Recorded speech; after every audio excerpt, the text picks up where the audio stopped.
Hi, good morning guys, and welcome back. Today I'm going to be exploring the world of microwave meals using only Dollar Tree ingredients, because you never know when you might be in a situation where you only have a microwave, whether it's while you're traveling or sometimes people end up in various temporary housing situations like getting displaced from their home due to fires or floods. I also have a variety of followers who are college students who live in small apartments. So these are all going to be very simple, inexpensive meals, and they are only going to be made using a microwave. And one of the meals I'm going to be making today doesn't require any reheating at all. Let's go ahead and dive right in. I have 3 meals I'm going to be making today, and then I'm also going to be trying a couple of Dollar Tree microwave convenience options as well. So the first one is going to be a microwave breakfast, and as I was coming up with ideas on what I was going to be making, this is one of those kind of memory unlocked scenarios. I used to go with my dad to a restaurant called Bojangles, a little fast food place. I don't know if they exist outside of the East Coast, I'm not sure, but they're a fried chicken place. And I used to always get their Cajun fries and their sausage gravy, and I would eat those together, and it was one of my favorite things as a kid, and I don't think I've had it much as an adult.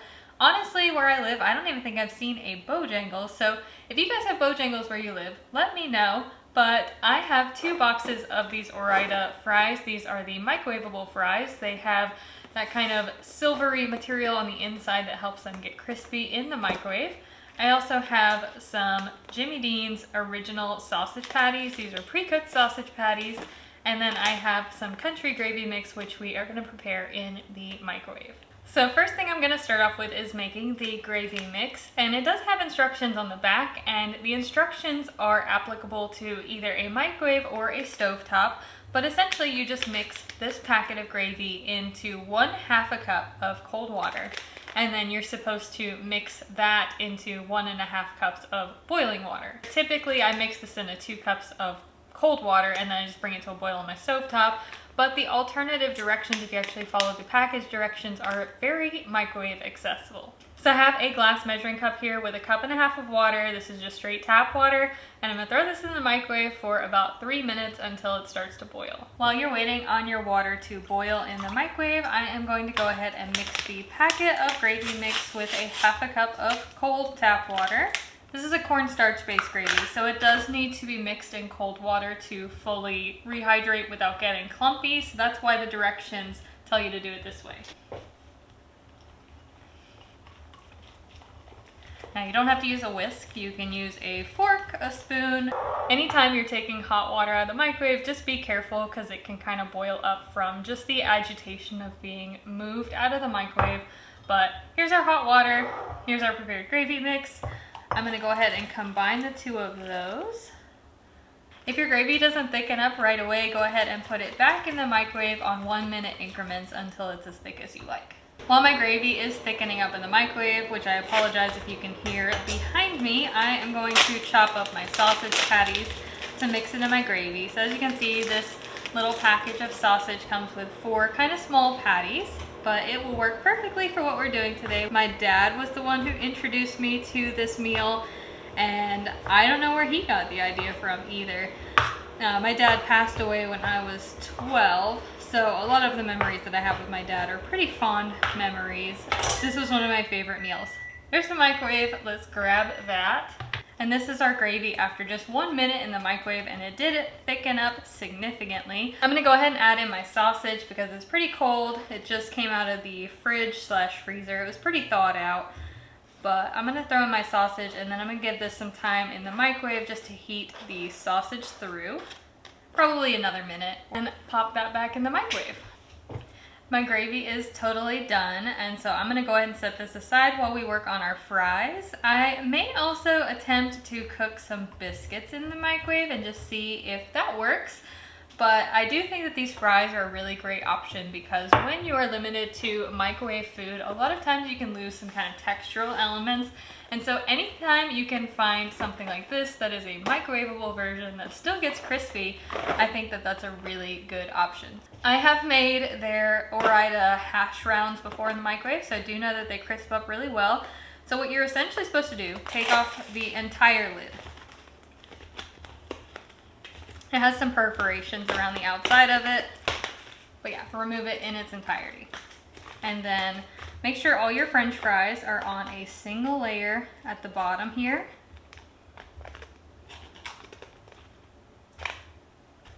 And then what you're supposed to do is put the lid back on here, but press it down so that it actually sits inside of the box, so that the top and the bottom are both in contact with the fries, and that's what's going to get it crispy. And then it says to microwave this for 4 minutes and let it stand for 1 minute. So I'm going to do this with my fries now. Here are my fries out of the microwave, and in case you didn't know, this little foil liner is called a susceptor. And essentially the way that it works in a microwave is it gets incredibly hot, much hotter than the microwave, which is why it can take your kind of standard microwavable options and actually give them texture. And I'm gonna top these with some of my sausage gravy. So, childhood favorite meal made in the microwave. Let's see if it tastes anything like the Bojangles. If you've never had French fries with sausage gravy, it is fantastic. If you like biscuits and gravy, try it with the French fries. It's a really fun way to dress it up. I do like to sometimes try a variation of something to give you some alternatives, and I do have some Dollar Tree Kingsford Cajun seasoning. So let's see if we can replicate my Bojangles a little bit more by just sprinkling the top of this with some Cajun seasoning, just to kind of get that same flavor profile. I think I can file this safely under recipes I should not have tried to make at home because they are dangerous for me to know how easy they are to make. The Cajun seasoning on the top just took this to the entirely next level, made it taste almost identical to the Bojangles I used to eat as a kid. I do have a packet of biscuit mix, and because I am trying to talk about sausage and gravy biscuits, let's see if we can make this in the microwave. So I have a mug here. This is quite a large mug. I use this for soups. It fits like a whole can of soup in here, but it is a microwave safe mug. It says my kids have paws. I used to use this a lot when I worked in the office. I would bring a can of soup and just reheat it in my little mug here. I am going to add some biscuit mix. Not quite sure how much biscuit mix I'm gonna add. I'll probably do about 2/3 of a cup or so. This is an experiment, just be aware. I've never done this before. You can add milk or water. I do have milk, so I'm gonna use it here, but I have shown you many times that this biscuit mix can be made with water as well. Stir that together, and you are looking for that kind of normal drop biscuit style consistency. I say that as if I have done this before and know what I'm doing. I have not, and I do not. Let's toss this in the microwave and see what happens. I'm gonna put it in for a minute and then I will come back. This is what our biscuit looks like out of the oven, out of the microwave. I mean, it's pretty boring in color, but nothing really gets brown in the microwave without that kind of susceptor. So the important thing is the texture and the taste. So I'm gonna get some sausage gravy. I'm gonna pour that over the top, and then we're just gonna try this and hope it's not gummy, basically. I am a little bit nervous about this one because I've never made a biscuit in the microwave before, but actually digging into it, the texture doesn't seem that bad. And I did microwave it. I don't know if I mentioned this, but I did microwave it for 1.5 minutes. I took it out after a minute and I was like, that doesn't look quite done. So I put it in for another 30 seconds. It's actually not terrible. It's not the greatest. I feel like the browning of the biscuits actually lends a lot to a biscuit as far as flavor goes, but it gives you the good texture of a biscuit. It is a little bit more on the chewy side than your standard kind of drop biscuits. But if you were craving biscuits and gravy and you only had a microwave, this is actually a really fantastic way of going about it. I think it's like a solid, I'd say 6 to 7 out of 10. It's not as if your standard biscuits and gravy was a 10 out of 10, this is like a 6 or 7. It'll scratch that itch. The second microwave meal I'm going to be making are some no-cook burrito bowls. So I have 2 packets of Spanish rice. These are the microwavable pouches. I have a can of black beans, a can of corn, 2 cans of chicken. I have some pre-shredded cheddar cheese, and I have some taco sauce. All of this came from Dollar Tree, so the total is $10, and this is going to make 4 burrito bowls. Now, if you want to bulk it out even further, you can take these burrito bowls and turn them into burritos just by adding a pack of flour tortillas if you want them to be a little bit more filling, or maybe stretch them a little bit further. But the creme de la creme here is this Dollar Tree taco sauce. I was actually tagged in a TikTok video of a lady who had like 40 bottles of this stuff in her house because she was talking about how good it was and how on par with Taco Bell it was. So I tried it a few days ago and I am actually kind of addicted to it now. I have been putting it on everything. I just opened this bottle like 4 days ago. And I've been putting it on my eggs in the morning. I've been putting on burritos, like everything I can possibly put this on, I have been putting it on. So if there's nothing, no advice that you take from me regarding Dollar Tree food, go to Dollar Tree and try this taco sauce and just tell me what you think. So I have some containers here. I do not believe I got these at Dollar Tree, but I do have an assortment of Dollar Tree containers as well. Feel free to use any containers or Tupperwares that you have, because we're kind of doing this meal prep style. So this is a no-cook meal prep. And I'm gonna start with my rice. I'm not even going to preheat this rice or anything. We're gonna put everything in these bowls cold and straight out of the package. So all I'm doing here is just breaking the rice apart into granules just by kind of kneading it with my fingers. And I'm gonna do this for both packets here. I am just gonna split each of these bags between 2 containers. So each one will get about a cup of Spanish rice. Here are my rinsed and drained black beans, and I'm gonna split these between the 4 containers. I'm gonna do the same with the corn. Make like a neat little row next to the black beans. And then I've got my 2 cans of chicken. So it's not gonna be a whole lot of chicken between each meal, but it will be some chicken. And then I also have my bag of pre-shredded cheddar cheese. So I'm going to give each one a little bit of cheese. This actually is a good bit of cheese to split between these 4 bowls, so you don't have to be too stingy with it. It's 3 ounces, so it's about 1 ounce of cheese per bowl, about 3/4 of an ounce. And then of course we can't forget our taco sauce. These containers with the lids are from Dollar Tree. They come in a 10-pack. They are washable, reusable, the whole shebang. And so I'm going to put the taco sauce in these so that once the meal preps are microwaved, the taco sauce can be put on after the fact. Hopefully this will fit in my container. Yeah, it looks like it will. So you just kind of have to kind of move some stuff out of the way, but it will fit in the container and the lid should still go on and everything.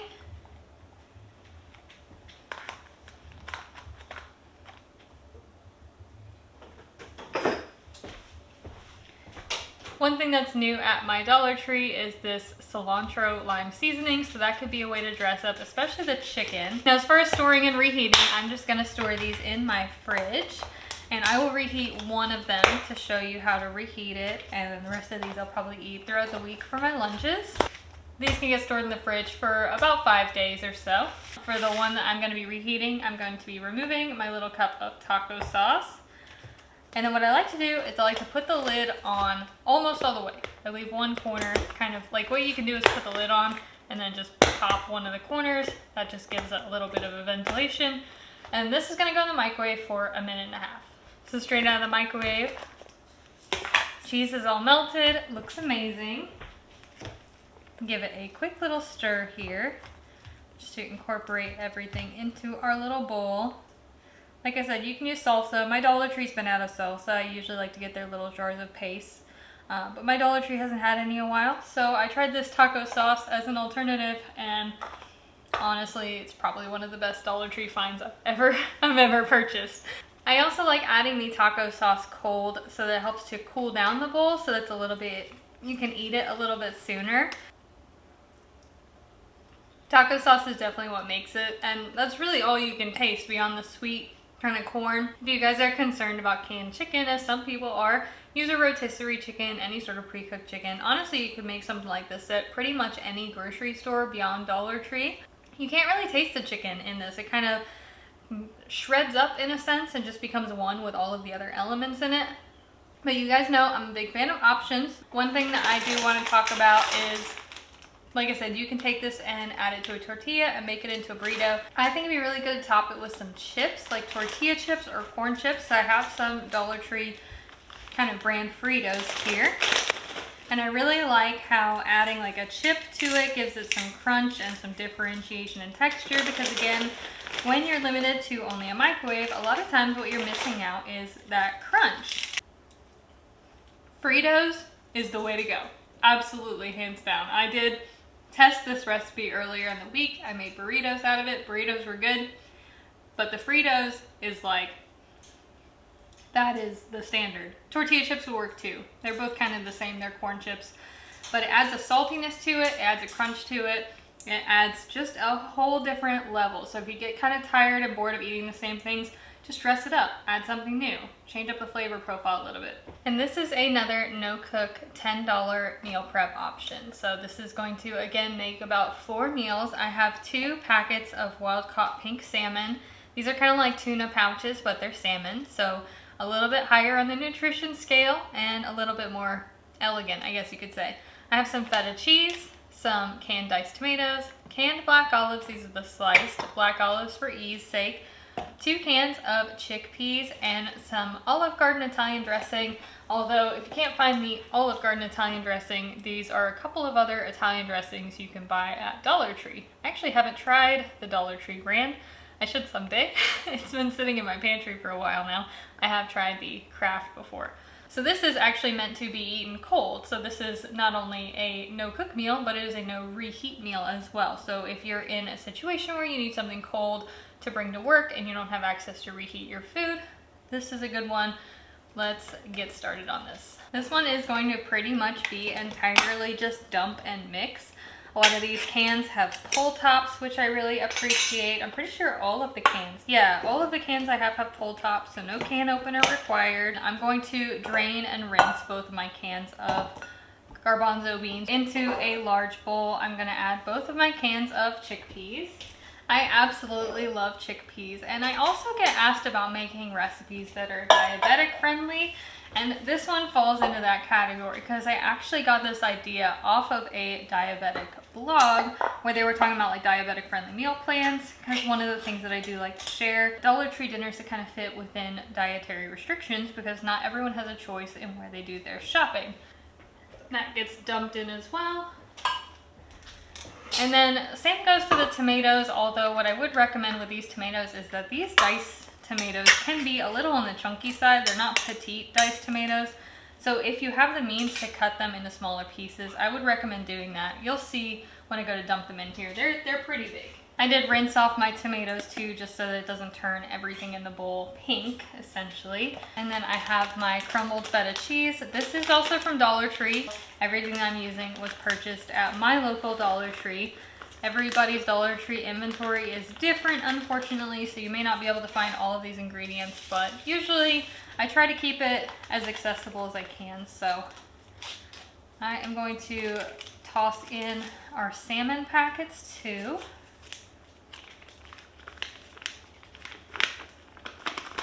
You can also use canned tuna, canned chicken, or any canned protein, pouches of proteins. You don't have to use this. Rotisserie chicken would also work as well. So this is all going to get mixed together. And then some Dollar Trees in the past that I've shopped at have had these little jars of roasted red pepper strips, which would be a fantastic addition too, to make this a little bit more of a Mediterranean chickpea salad. I'm just gonna make sure everything's kind of tossed together. It needs some green, but we don't have a whole lot of options as far as greens go at Dollar Tree to kind of balance out the colors here. But that is okay. If you have some green onions, feel free to throw those in there. Some spinach even, anything that you've got. So these are single serve cups of Olive Garden Italian dressing. They come in a 3-pack, and I'm probably gonna add maybe 2. I might add a 3rd, I'm not sure yet. I do love Olive Garden Italian dressing. So this would be a pescatarian friendly meal as well for those who don't eat, you know, chicken, beef, or pork. They only eat seafood. These containers are from Dollar Tree, and I'm just going to split my little salad mixture between the 4 of them. You can also use this as a topping on top of a green salad. If you have some salad greens and you just need something to kind of throw on top of it, this would work for that as well. I am going to go ahead and put lids on all of these except for one, so we can eat that now. And this would also work as a pasta salad if you can get some of those bags of pre-cooked pasta, the ones that you just throw in the microwave, or you can just cook pasta in the microwave. In case you didn't know, you can cook regular old pasta in the microwave. You just have to take the cook time and add an additional 3 minutes. That gives the water time to come up to a boil. Sometimes it can take longer, microwave times do vary, but let's try our salmon and chickpea salad. The chickpeas provide a very interesting texture to this because they are a little bit more firm than your standard bean. So they have some bite to them when you bite into it. It's a little bit unexpected if you're not anticipating it. Because everything else in this is kind of smooth in a sense. The olives, the tomatoes, the feta cheese, and the salmon. But then those chickpeas kind of crunch a little bit. So it is different. I do think I'd prefer it with pasta than chickpeas. I think it's something that would grow on me though. So we've done breakfast, we've done lunch, and we've done dinner. Now it is time for dessert. This is something I found at Dollar Tree and I was excited to try it. This is a single serve kind of dessert. It's a cake in a mug, comes with a hot fudge topping, and so we're gonna just give this a try. Let's go ahead and pour our little mix into our mug here. I'm gonna go ahead and add milk to this, and I'm really just gonna eyeball this, about a tablespoon and then about a teaspoon. So a minute to a minute and 10 seconds in the microwave. So for my microwave, it did need the full minute and 10 seconds, and the way I could tell was because the inside of it still looked a little bit runny. But there is our brownie out of the microwave, looks pretty perfect. And then we are gonna add our fudge topping to the top. I have seen these several times at my Dollar Tree, but sometimes they have them in stock and then they sell out of them. And every time I've wanted to buy one, they haven't had any. So I'm glad I finally got the chance to pick some up today. This is the final meal I'll be sharing in today's video. And of course, it is definitely the best because it's chocolate. The brownie itself is okay. It is nothing to write home about. If you had the brownie by itself, it would just taste like chocolate cake, basically. The fudge topping is what sets it over the top. I would absolutely love to have some ice cream with this. I tried to look in my pantry and see if I had any sort of nuts or candy or anything I could put on this to give it some crunch, but I don't have any, so I'm just gonna eat the brownie by itself. And that is all I have for you guys today. I hope you enjoyed these Dollar Tree microwave and no-cook meals. I hope they help give you some ideas or inspiration. Again, Dollar Tree inventories do vary store by store, state by state, city by city. So feel free to take these ideas and adapt them to whatever your store's local inventory is. But as always, I love talking to you guys. Thank you so much for the comments. Also, I recently hit 30,000 on here, which is amazing. So thank you guys so much for that as well. I love each and every one of you and all the support that you guys give me. So I hope you guys are having a great day, and I will see you again soon.